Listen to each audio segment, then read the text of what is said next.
Welcome to Silicon Valley Unplugged. I'm John Huang with Sparknify, dedicated to celebrating technological progress while preserving the essence of our shared humanity. Autonomous technology is reshaping how we move, see, and act. But the real question is, in an age of intelligent machines, who's truly in control? In this episode, we're going to hear from drone startup founders who are making science fiction into reality, but we will also see how drones are used in military in the frontline battle of Ukraine against Russia. So buckle up, ask questions, be curious, because we are diving into a new reality where human ingenuity and machine autonomy collide, but also collaborating on what the future could look like. Traverse Aero develops advanced autonomous aircraft for middle-mile cargo transport, enabling faster, more efficient logistics over regional distances. Their cutting-edge vertical takeoff and landing platforms are designed to bridge critical gaps in the supply chain where traditional ground and air transport fall short. Recently, Traverse Aero earned recognition from the US military, securing funding to explore defense applications of their technology, highlighting the growing strategic value of autonomous logistics in both commercial and national security contexts. So let's welcome the CEO and founder of Traverse Aero, Scott Parker, who is a veteran robotic engineer building cargo drones for commercial, defense, and humanitarian logistics. So join me and welcome Scott. My name is Scott Parker, founder and CEO of Traverse. Born in Australia, been out here for about the last 2 decades, building drones here in Silicon Valley. I spent my early childhood building remote control planes and dreamt about building robots as well. And naturally went to uni and studied mechatronics engineering. I'm also an avid kite surfer, and that's actually what brought me here and got me my first job in Silicon Valley. Turns out there were a couple of guys here in the Bay Area building drones in the form of kites. So these would fly around in circles and harvest energy from the wind. And this is what they ended up looking like. A marvel of engineering, perhaps a little overcomplicated, but we did in actual fact build these drones that could harvest energy and produce renewable clean energy. And along the way, we built many different prototypes, and I really refined my sort of skills in designing, building, testing, and iterating. And the thing I really love about drones and aerospace is that it's full stack hardware engineering. And this means we get to do things like system engineering, modeling and simulation, all forms of engineering like mechanical, electrical, software, guidance, navigation, and controls. We get to rapid prototype and build composites, design and test them, do fabrication and flight testing. And sometimes with Makani, we'd get to go to Hawaii and test. And in this case, well, we may have overcomplicated the drone, and you can see we got up to producing 600 kilowatts of energy, but in actual fact, a simple wind turbine with 3 blades produces 15 megawatts. So we had a long way to go. But the lesson there I took to Zipline when we started producing drones over there for medical delivery. And when I took there this concept of keeping it simple. And so we made it a drone that was 100% electric, fixed wing only, that had a single speed, a design point to only operate at cruise speed, no acceleration or deceleration. And we removed as many parts as we possibly could. As any manufacturing engineer will tell you, the best part is no part. And so we removed things like landing gear. We used a catapult to reduce the size of the battery and take out some of the cells. And we used a recovery system so we could fly home at cruise speed and just catch the plane out of the sky. And then we used expanded foam so we didn't have to go and design and engineer and manufacture high-tech composite parts as well.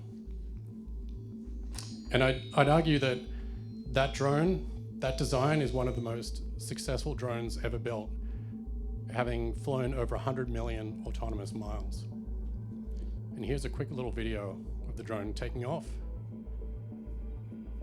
dropping a package, and returning home safely to be caught. But delivering 3 pounds of cargo at a time, that ties you into a very niche market. So you want to have products that are very small, expensive and timely. So think blood, medicine, vaccines. And your customers have to be in locations that are hard to reach, where delivery through other means would be very difficult or slow. And so that's really when I started Traverse, I was thinking, what if instead of 3 pounds, we could deliver 500 pounds? What if instead of traveling 60 miles, we could travel 600 miles? And instead of flying around 60 miles an hour, we're going to fly 150 miles an hour. So now we could take more than one box. We could go from one box to many and one customer to multiple customers, effectively delivering 500 times as much cargo in the same amount of time. That kind of economies of scale changes the whole business model. But the real aha moment came when we realized that there are 5 billion shipping pallets in use worldwide.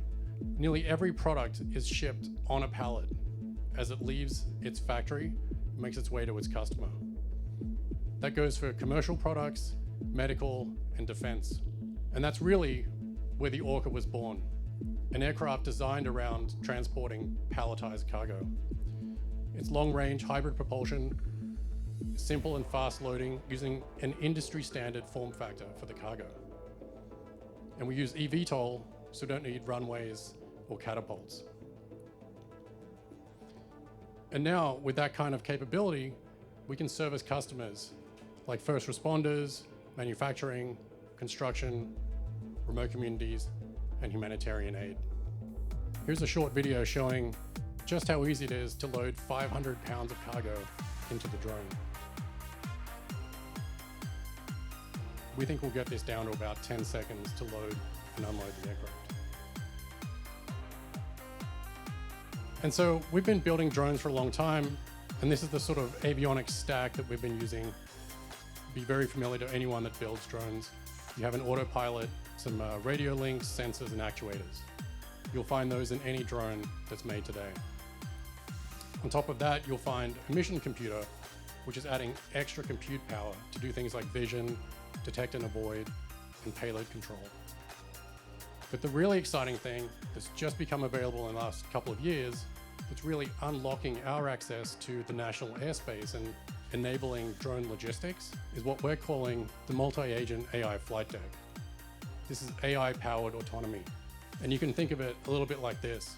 So a pilot sitting in a cockpit usually has 3 functions: aviate, navigate, and communicate.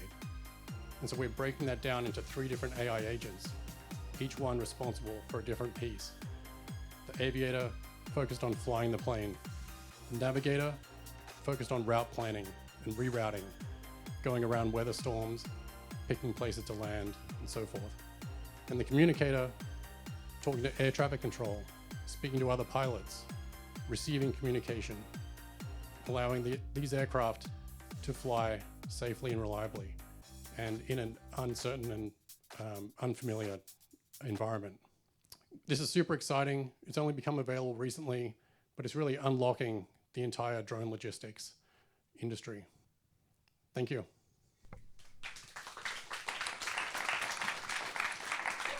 Could I order that from my app? Is there an app for that? I could call and ship a pallet? Yeah, sure, yeah. That's the way we did it with Zipline. Send a text message with WhatsApp and have it delivered 10 minutes later. So absolutely.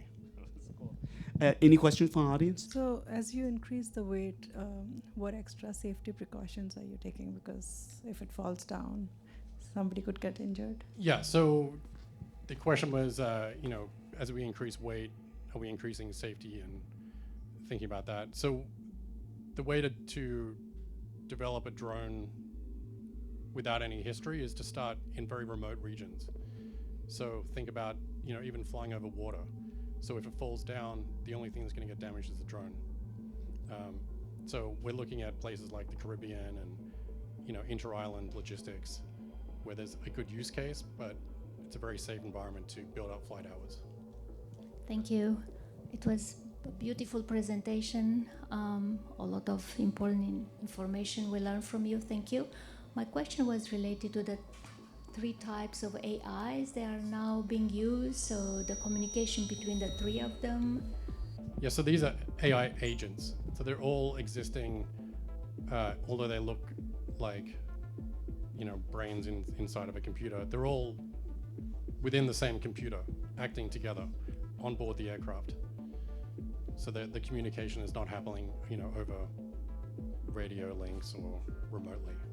This is all what we call on-the-edge compute. Also related to the AI system that you mentioned over here, do you custom build the AI models, or do you kind of use off-the-shelf AI models that's already existing? What's sort of the AI strategy that you have over here for your company? Thank you. I would have to refer to my AI engineers to give you the particulars, but we'll be training the AI on data sets, so it's more like a fine-tuning process on existing models.